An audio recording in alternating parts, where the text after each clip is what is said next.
예수는 더 가려 하는 것 같이 하시니 그들이 강권하여 이르되 우리와 함께 유하사이다.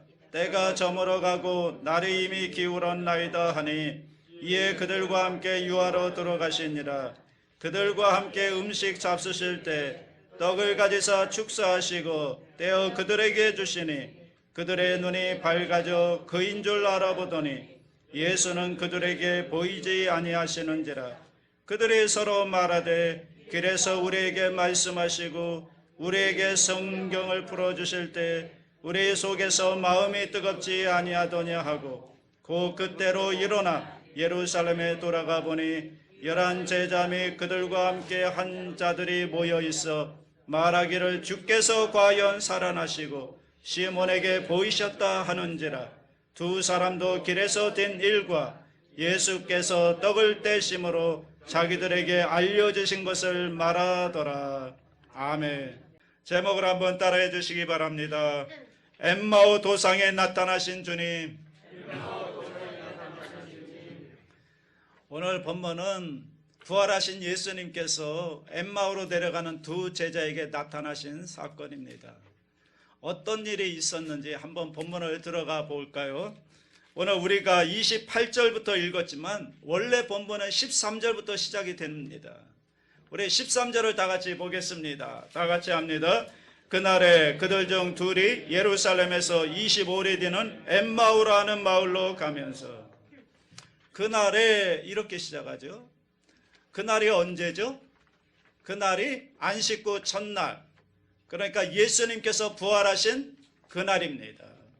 예수님이 부활하신 그날, 예수님께서 부활하신 그날 세상은 어땠을까요? 여러분 한번 생각해 보세요. 예수님 부활하셨습니다. 이 엄청난 일이 일어났습니다. 그러면 세상이 바뀌어야 되지 않을까요? 예수님께서 부활하신 그날 이 땅은 어땠을까? 오늘 본문이 부활하신 그날에 있었던 이야기를 해주고 있습니다. 두 사람이 등장합니다. 3일 전에만 해도 예수님을 따랐던 예수님의 제자들입니다. 그런데 그들이 예루살렘을 떠나서 엠마오로 가고 있다. 성경은 그렇게 이야기합니다. 왜 엠마오로 가고 있을까요? 마가복음 16장 7절을 보시면 이렇게 말합니다. 다 같이 합니다. 가서 그의 제자들과 베드로에게 이르기를 예수께서 너희보다 먼저 갈릴리로 가시나니 전에 너희에게 말씀하신 대로 너희가 거기서 배우리라 하라 하는지라. 여러분, 예수님의 무덤을 찾아갔던 여인들에게 천사가 나타나서 전한 소식이 있습니다. 그 소식이 뭔가 하면 갈릴리로 가라라는 말씀이었습니다. 만일에 그들이 예수님의 명령 따라 갔다면 엠마오가 아니라 갈릴리로 가야 되는데, 그런데 그들이 갈릴리로 가지 않고 엠마오로 가고 있습니다. 혹시 예수님의 부활 소식을 듣지 못해서 그들이 엠마오로 가고 있는 것이 아닐까? 그런데 이어지는 말씀을 보면 그렇지도 않습니다. 14절부터 15절 상반절까지 보십시오. 다 같이 합니다. 이 모든 된 일을 서로 이야기하더라. 그들이 서로 이야기하며 문의할 때에, 여기에 서로 이야기하다 이 말은요, 서로 일상적인 것을 이야기하거나 아니면 둘이 서로 가면서 도란도란 이야기하는 것, 그것이 아닙니다. 이것은 논의하고 토론하고 심지어는 논쟁까지 했다, 그런 말입니다. 그런데 어떤 일 때문에 그들이 논쟁을 했는가? 그러면 오늘 성경을 보니까 이 모든 된 일입니다. 이 모든 된 일, 그러니까 오늘 본문 전에 1절부터 12절까지의 내용인 겁니다. 아마 이런 내용이었을 겁니다. 한 사람이 이렇게 이야기합니다. 야, 오늘 아침에 너 그 소식 들었어? 오늘 아침에 우리와 함께 있었던 그 여인들 알지? 마리아 알지? 그 마리아가 예수님의 무덤에 갔대.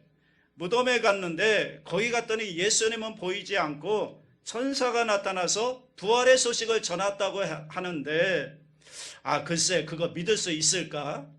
여자들이 갔다가 심약하니까 헛것 본 거 아닐까? 그러니까 다른 사람이 또 이야기하는 겁니다. 그런데 그 소식을 듣고 베드로가 그 뒤를 이어 가봤는데 역시 예수님이 무덤에 안 계셨대. 예수님이 입었던 옷만 개켜져 있었고, 설마 예수님이 부활하신 건 아니겠지? 아닐 거야. 어떻게 사람이 부활할 수가 있어? 지금 엠마오로 가는 두 제자들의 이야기 내용이 이런 겁니다. 이런 분위기입니다. 이어지는 15절 하반절부터 16절 보세요. 어떤 일이 일어납니까? 다 같이 합니다. 예수께서 가까이 이르러 그들과 동행하시나 그들의 눈이 가려져서 그인 줄 알아보지 못하거나. 지금 그들이 이런저런 부활에 대한 이야기를 하면서 서로 믿을 수 없다, 믿어야 되지 않을까, 서로 이런 논쟁을 하면서 걸어가고 있습니다. 그런데 어느 순간 그 둘이 대화하는 사이에 아무도 모르게 아무 말도 하지 않고 조용히 그 옆에서 걸어가는 한 사람이 있습니다. 그런데 그 제자들은 그분을 알아보지 못합니다. 성경은 그분이 예수님이다 이렇게 말씀하십니다. 왜 예수님이 이들과 동행하고 계실까? 왜 예수님이 이들과 동행하실까요? 여러분, 예수님이 부활하셨는데 예수님의 부활도 모르는 채 엠마오를 향해서 절망의 길을 걸어가고 있는 이 제자들에게 부활의 소식을 알려주시기 위해서 예수님이 이들과 동행하고 있는 것이 아닐까. 그런데 여전히 그들은 주님을 몰라본단 말입니다. 주님이 함께 옆에서 걸어가시는데 옆에 계신데도 알아보지 못합니다. 그런데 그럼에도 불구하고 묵묵히 그들과 함께 걸어가시는 그 주님의 마음, 그 주님의 모습. 영국의 한 병원에 나이가 지긋한 중년 신사가 찾아왔습니다. 오전에 정원을 송질하다가 가시로 깊게 찔려서 깊은 상처를 가지고 왔는데 중요한 약속이 있으니까 빨리 치료해달라고 재촉을 하는 겁니다. 그러면서 얘기하기를, 지금 우리 아내가 요양원에 있는데 오늘 그 아내와 점심을 먹기로 했다는 거예요. 나는 오늘을 기다려 왔는데 빨리 치료해 줘야 그 시간, 약속 시간에 맞출 수가 있겠습니다. 재촉을 하는 겁니다. 그러면서 그 신사는 얘기하기를 자기 아내가 알츠하이머에 걸려서 5년 전부터 요양원에 지내고 있다 이렇게 이야기합니다. 그 이야기를 들은 의사가 알츠하이머 치매에 걸렸는데 그래도 남편을 알아보시나 보죠? 이렇게 묻습니다. 그러자 그 질문에 신사가 이렇게 대답합니다. 아니에요. 사실 제 아내는 제 얼굴을 전혀 알아보지 못합니다. 4년 전부터 제 얼굴을 알아보지 못합니다.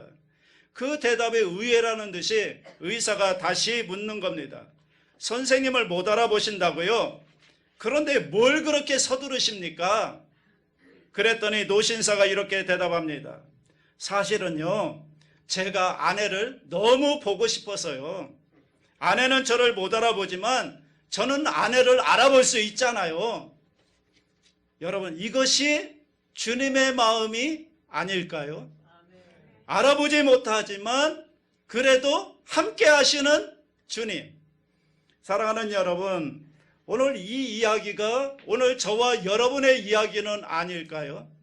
살다 보면 나 혼자라고 느낄 때가 있죠. 이 세상에 아무도 없고 나 혼자라고 느낄 때, 외로움과 고독감과 절망에 빠져 있을 때, 그럴 때가 있죠. 그런데 여러분, 그때 기억하시라는 거예요. 내가 홀로 길을 걸어가고 있다고 느껴지는 그 순간 묵묵히 우리 곁에 다가오셔서 우리와 함께 하시며 침묵하시며 우리와 동행하시는 그분이 주님이시라는 거예요. 우리의 괴로운 인생의 현장에 침묵하시며 함께 하시는 그 주님. 오늘 이 주님을 볼 수 있다면 오늘 외로운 인생길에 힘이 나지 않을까요? 여러분, 예수 믿는 우리는 혼자가 아닙니다. 주님이 우리와 함께 하시는 겁니다. 그 주님을 볼 수 있다면 우리는 힘을 얻게 될 줄로 믿습니다. 오늘 저와 여러분에게 이 첫 번째 은혜가 있기를 주님의 이름으로 축복합니다. 그런데 여기서 우리가 한 가지 질문이 생기죠. 왜 못 알아봤을까? 예수님 옆에 계셨는데, 예수님의 얼굴도 아는데 왜 예수님을 못 알아봤을까? 오늘 본문은 그 이유를 이렇게 설명합니다. 눈이 가리워졌다. 눈이 가리워져서. 이 가려져서라는 헬라어는 크라테오라는 말인데 이 말은 무엇인가 붙잡히다, 얽매여 있다, 이런 뜻을 가지고 있습니다. 그러니까 지금 두 사람이 예수님을 눈으로 보고 있는데 무엇인지는 모르지만 무엇인가에 붙잡혀 있는 거예요. 얽매여 있는 거예요. 그래서 예수님을 알아보지 못했다, 그런 뜻입니다. 그러면 그게 뭘까요? 17절입니다. 다 같이 합니다. 예수께서 이르시되 너희가 길 가면서 서로 주고받고 하는 이야기가 무엇이냐 하시니 두 사람이 슬픈 빛을 띠고 머물러 서더라. 두 사람 마음속에 뭐가 있어요? 슬픔이라는 어둠이 있습니다. 절망과 두려움에 사로잡힐 때 우리의 눈이 어두워집니다. 여러분, 슬픔과 고통이 우리 영혼의 눈을 어둡게 하는 거예요. 그래서 그들의 눈이 가려진 겁니다. 그러면 그들이 가졌던 슬픔이 뭘까요? 18절부터 21절까지 자세히 설명하는데 21절이 요약하고 있습니다. 21절을 다 같이 합니다. 우리는 이 사람이 이스라엘을 속량할 자라고 바랐노라. 다만 이뿐 아니라 이 일이 일어난 지가 사흘째요. 뭐라고 얘기합니까? 우리는 이 사람이 이스라엘을 속량할 자라고 바랐다는 거예요. 이 안에 이 두 사람이 예수님에 대한 이해가 담겨져 있죠. 물론 예수님은 이스라엘을 속량할 자라고 그들은 기대를 했다는 거예요. 그런데 그것이 이루어지지 않은 거예요. 그러면 그들이 그토록 바랬던 이스라엘을 속량한다라는 게 도대체 무슨 의미일까? 여러분, 그 당시 이스라엘은요, 영적으로, 사회적으로, 정치적으로 굉장히 혼란하고 어둠 가운데 있었습니다. 왜냐하면 로마 제국의 식민지였어요. 여러분, 식민지 백성으로 산다는 게 얼마나 인생이 고단하다는 것을 우리는 알 수 있지 않나요? 일제강점기 동안에 식민지 생활하면서 얼마나 우리 민족이 겪었던 그 아픔, 그 고단함은 말할 것도 없죠. 모든 사람들이 이런 고단함 속에서 무언가 다른 탈출구를 찾고 있었는데, 그런데 그때 마침 혜성처럼 등장한 사람이 있었는데 그 사람이 예수님인 거예요. 오병의 기적을 일으켰다고 합니다. 보리떡 5개와 물고기 2마리를 가지고 5,000명을 먹였다고 합니다. 눈먼 자의 눈을 뜨게 하고 저는 자들의 다리를 걷게 하고 심지어는 죽은 자들까지 살려냈다고 얘기를 합니다. 사람들이 흥분합니다. 사람들의 가슴이 뛰기 시작합니다. 혹시 저 사람이 우리를 이 고단한 은으로부터 우리 민족을 구해줄 수 있지 않을까? 여러분, 예수님의 행적은 사람들에게 꿈과 희망을 주기에 충분했습니다. 거기에 이 두 사람을 포함해서 많은 사람들이 그래서 예수를 따랐던 거죠. 예수님께 기대를 했습니다. 예수님이 우리 민족을 속량할 자라고 믿었습니다. 그런데 그 예수가 초라하고 무기력하게 십자가에 못 박혀 돌아가신 거예요. 그들은 절망했던 겁니다. 그들의 정신이 붕괴되었을 겁니다. 절망이 그들의 눈을 가리우게 했다는 거예요. 그러니까 그 눈이 가리워서 더 이상 예수님이 옆에 계심에도 불구하고 그 예수님을 알아보지 못했다라는 것입니다. 그래서 예수님이 오십니다. 예수님이 오셔서 그들의 절망의 거풀을 벗겨내십니다. 어떻게 벗겨내시죠? 27절 보십시오. 다 같이 합니다. 이에 모세와 모든 선지자의 글로 시작하여 모든 성경에 쓴 바 자기에 관한 것을 자세히 설명하시니라. 뭔가요? 성경입니다.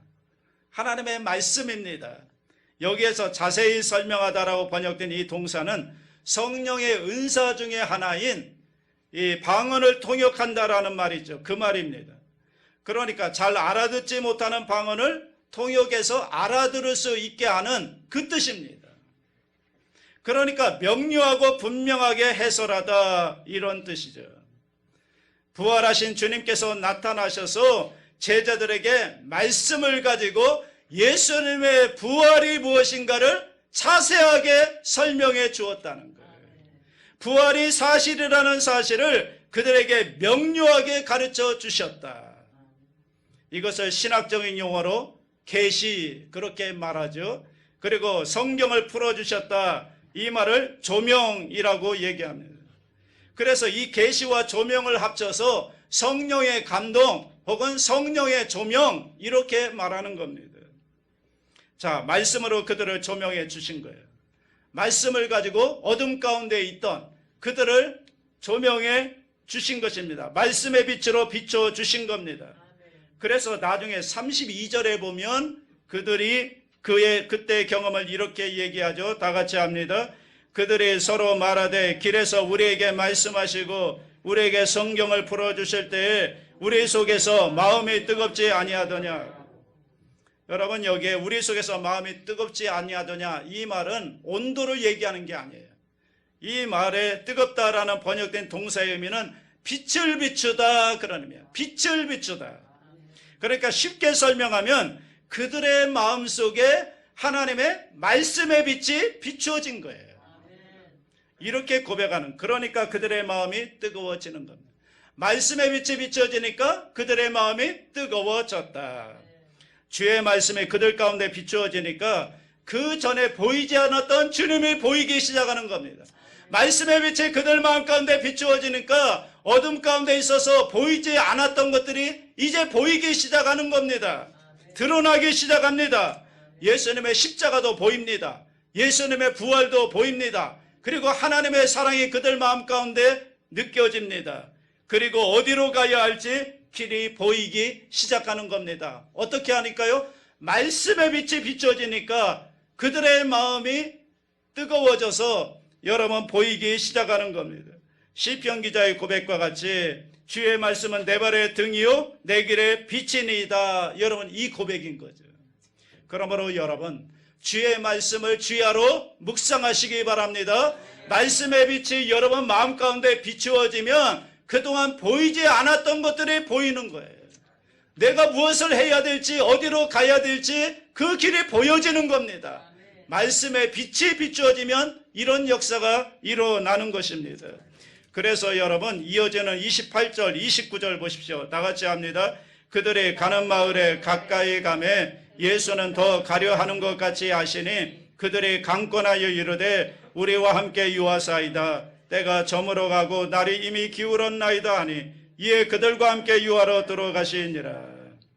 자, 예수님과 함께 그들이 이런저런 이야기를 나누고 부활에 대한 이야기를 나누고 예수님 말씀을 듣다 보니까 벌써 엠마오 가까이 온 거예요. 그런데 예수님을 가만히 보니까 행선지가 엠마오가 아니라 더 가시려고 하는 것 같아요. 그래서 그들이 예수님을 붙드는 겁니다.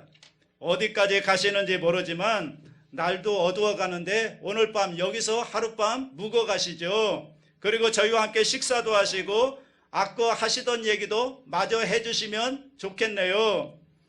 그래서 예수님께서 그들의 강권 때문에 그들과 함께 유하러 들어가십니다. 그리고 거기에서 놀라운 일이 일어나죠. 30절 31절입니다. 다 같이 합니다. 그들과 함께 음식 잡수실 때 떡을 가지사 축사하시고 떼어 그들에게 주시니 그들의 눈이 밝아져 그인 줄 알아보더니 예수는 그들에게 보이지 아니하시니라. 참 성경이 참 어려워요. 자, 음식 나눌 때 예수님이 떡을 가지사 축사하시고 떼어서 저들에게 나눠주셨다. 여러분, 이 안에 나오는 네 개의 동사, 가지다, 축사하다, 떼다, 그리고 주다. 여러분, 이 모든 동사들은요 다름이 아니라 예수님이 이 땅에 계실 때 오병이어의 기적을 행하실 때, 그리고 제자들과 함께 최후의 만찬을 가지실 때 그때 하셨던 그 일과 동일한 일입니다. 오늘 부활하신 주님이 이전처럼 똑같이 떡을 가지사 축사하시고 감사하시고 떡을 떼어서 제자들에게 주신 겁니다. 사실은 이 모습은 주님께서 이 땅에 계시면서 수없이 보여주셨던 그 모습인 거예요.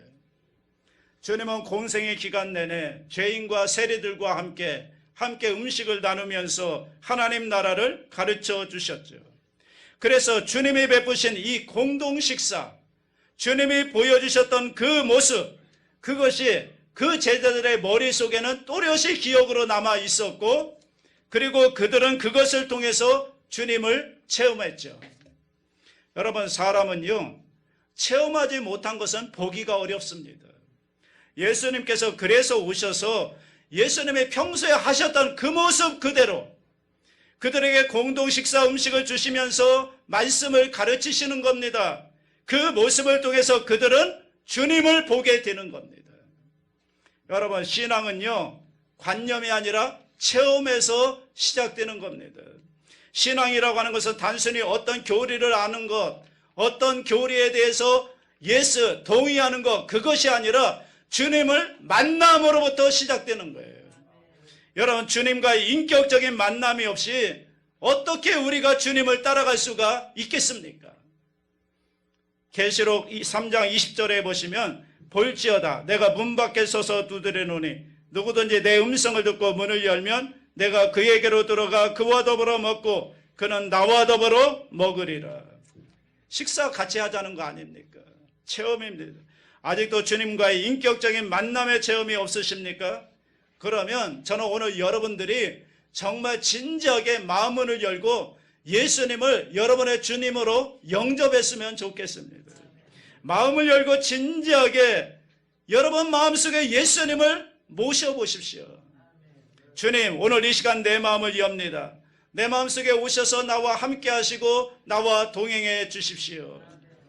여러분, 그때부터 주님과 동행이 시작되고 그때부터 주님과 인격적인 교제가 시작되고 그때부터 체험하는 삶이 열려지지 않겠습니까? 그 체험을 통해 체험 속에 녹아져 있는 말씀을 통해 이들이 드디어 예수님이 누구인가를 보게 됩니다. 얼마나 기뻤을까요? 자, 그런데 그렇게 주님을 알아보는 그 순간 주님은 그들에게 또 보이지 않습니다. 더 이상 주님이 보이지 아니하시더라. 여기서 보이지 않았다.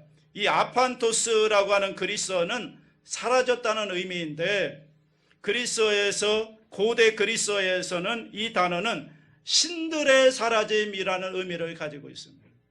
그러니까 눈에 보이는 신들이 사라져 버린 거예요. 더 이상 눈으로 보는 신이 아닌 거예요.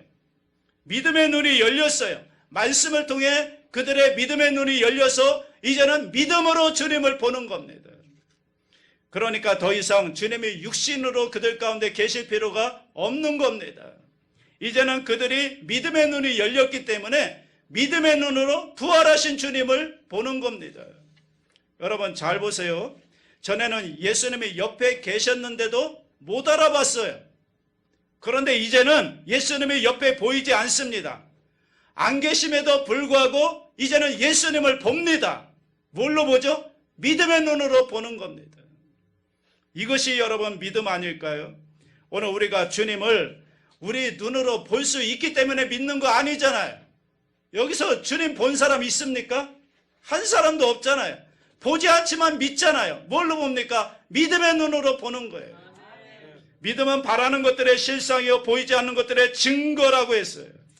우리는 믿음을 통해서 주님을 인식합니다. 우리는 믿음을 통해서 주님을 보는 겁니다.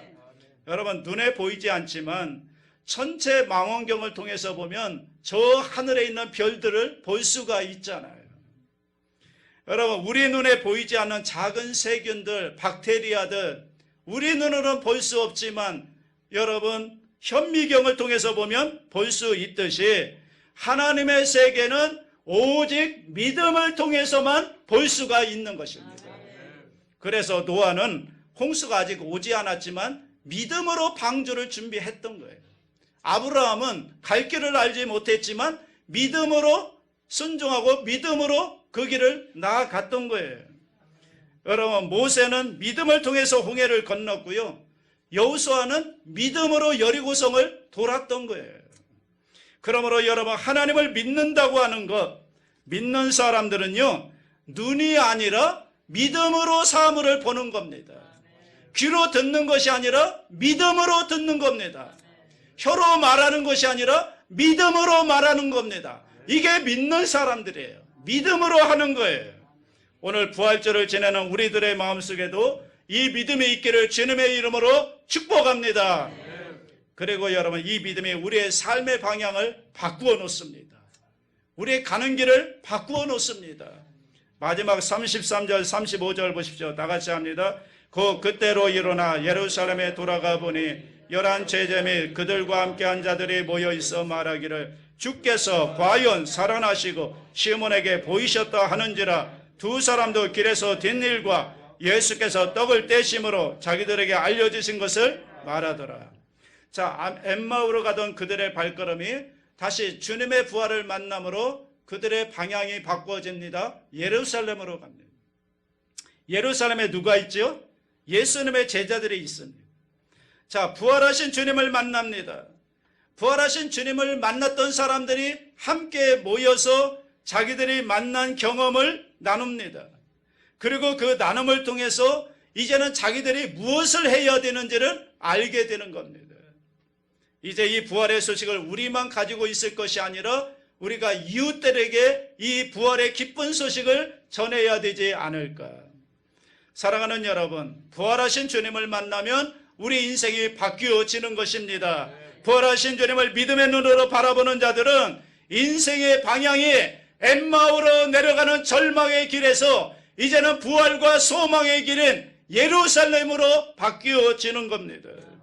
엠마오로 향하던 두 제자가 예루살렘으로 발걸음을 옮겼듯이 오늘 우리의 발걸음도 부활의 주님을 진짜 만남으로 바뀌어지는 은혜가 있기를 주님의 이름으로 축복합니다. 거기서 땅끝까지 이제 부활의 기쁜 소식을 전하는 부활의 산 증인이 되는 겁니다. 그리고 그들은 고통받는 이웃에게 갑니다. 질병으로 고통하는 사람들을 찾아갑니다. 거기에 찾아가서 복음을 전하는 겁니다. 그리스도의 사랑을 나누는 겁니다. 그러면서 그들도 하나님의 사랑, 복음의 역사가 그들 가운데 전파되게 되는 것입니다.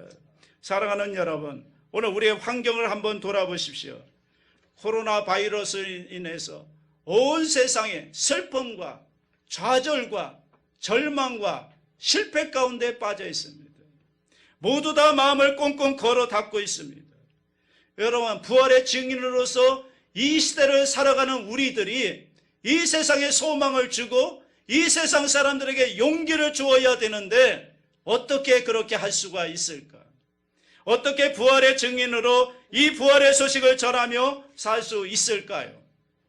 저는 지난 주간에 우연히 세월호의 희생자였던 단원고등학교 이창현 학생의 어머니였던 최선화 집사님, 세월호 추모 음악회에서 올린 기도의 일부가 저의 마음속에 울림이 되었습니다. 이렇게 기도했습니다. 창조주이시며 전능자라고 불리우는 당신께 기도드리는 건 쉽지 않습니다. 3년 전 우리 아이들의 살려달라는 마지막 기도를 외면했으니까요. 당신께 등 돌리고 살고 싶었습니다. 그런데 어디를 가든 당신이 계시더군요. 더 이상 울 힘조차 없어 그저 멍하니 앉아 바다만 바라보던 팽목항에도, 병든 몸을 이끌고 세월호가 누워있는 목포신항에도 당신은 계셨습니다. 이름도 모르고 얼굴도 몰랐던 분들이 눈물 가득 고인 눈으로 다가와서 안아주시며 같이 울어주시는 따뜻함에서 나는 당신을 느낄 수 있었습니다. 그때 우리 아이들이 살려달라고 당신께 기도할 때 그 기도 좀 들어주시지. 왜 우리 아이들이 없어진 지금 모르는 사람들을 통해 당신을 다시 드러내시나요?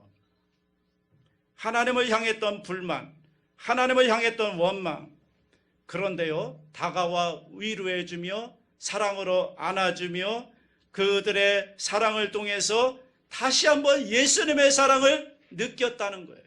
아멘. 여러분, 그 기도를 들으면서 오늘 우리들은 무엇을 해야 될까? 우리도 이런 일을 하자고요. 아멘. 여러분, 큰일이 아니잖아요.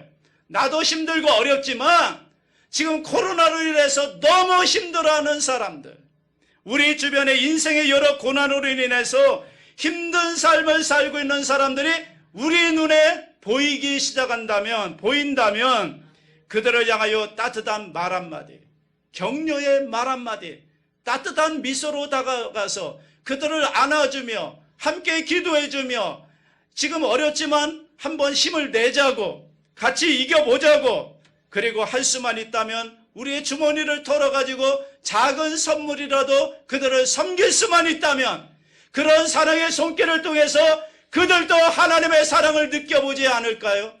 그들도 잃어버렸던 하나님의 사랑을 경험하게 될 줄로 믿습니다. 이번 한 주간 동안 여러분 작은 실천, 이 작은 실천 한번 해보시기 바랍니다. 여러분 주위에 정말 힘들어하는 분들이 여러분 눈에 들어올 때 그때 그냥 외면하지 마시고 그들에게 다가가서 격려해주며 위로의 말을 해주며 기도해주면서 또 주머니를 털어가지고 작은 선물로 그들을 섬길 수만 있다면 그 사랑의 손길을 통해서 그들도 하나님의 사랑을 느끼게 될 줄로 믿습니다. 우리 교회가 이 일을 해야 되는 것입니다.